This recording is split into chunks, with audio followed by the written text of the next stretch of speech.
So in this segment we're going to be talking about an article from Robert Peston which he explains why Tory MPs aren't rebelling against the Northern Ireland Protocol Bill, and I found this semi-interesting.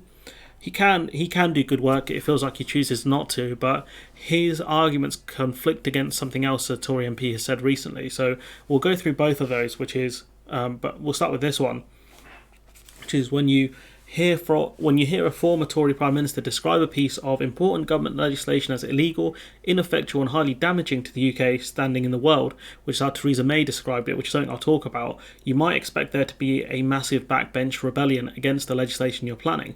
But that never happened. The legislation passed through, okay. 295 votes to 221. It will now move to the committee stage, and what you had was around a few Tory frontbenchers abstained. Not frontbenchers. A few Tory MPs abstained, but I don't think any of them actually voted against the bill. One senior Tory MP told Peston the decision among One Nation Tories and Johnson critics to allow the bill to pass its second reading was a combination of dangled political honour, so you're talking peerages and knighthoods, and the imperative of looking Eurosceptic enough to secure a job in future leaders' cabinet. So essentially, according to this person Peston spoke to, it's pure self-preservation. May's reasoning would be different here because I don't know if you'd care that much about a peerage. But then again, you never know. You never know, but honestly, it's just pure self-entitlement, because they've been dangled political honours like a knighthood or a peerage and wanting a future job in the cabinet. I mean, it's just so ugly, honestly. That's kind of the way it makes me feel, honestly. Like these people would happily abstain or vote through legislation that they know is illegal in order to become a baron or some other stupid title that we have in this country. Simon Hall says that ask yourselves why we, the Tories, might have abstained and or the consequence of doing otherwise and the implications that may have had. I'm not going to elaborate in public, but the dots are quite easy to join. So I think the threat is the whip would have been removed. They would have lost their seats in the next election. Let's not forget that a load of these, quote, One Nation Tories are already gone from the party. There's not a ton of them left. And obviously they might like their jobs. They earn a lot of money.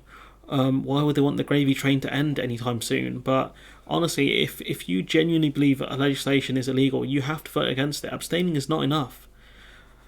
It's so embarrassing, honestly. I just beggars belief. We'll play the clip from Theresa May. I'll put it, instead of putting a separate video, I'll put it in this one.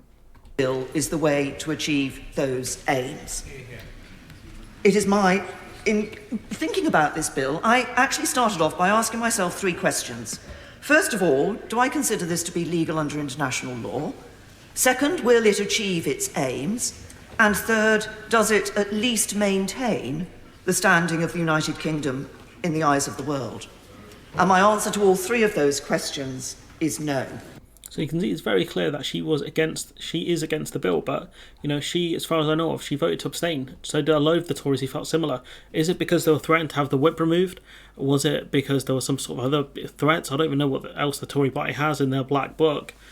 But it very much looks like it's either threats or the dangles of peerages or future cabinet positions, because there are rumours of a reshuffle coming up in a couple of months' time. So maybe someone like Jeremy Hunt sees themselves getting the cabinet position. But honestly, I'm just so embarrassed for these people that they would happily put the country's reputation down in order to just achieve a knighthood. What are you going to be, Sir Simon Shill of Shillington? Why? Because you've decided to vote through legislation that's illegal, but you did it because you want to become a knight of the realm, even though knights of the realm are pointless because we don't live in that world anymore. Honestly, I would, if I were the EU, I'd look at sanctioning particularly politicians, or at least going after their constituencies. Each one of these that voted through this legislation, I would be looking at making a list and really going after them. But anyways, I'm going to leave it there. Let me know what you think in the comments below. Like, comment, share, subscribe. Support the channel on Patreon if you can, and hopefully I'll see you in the next one.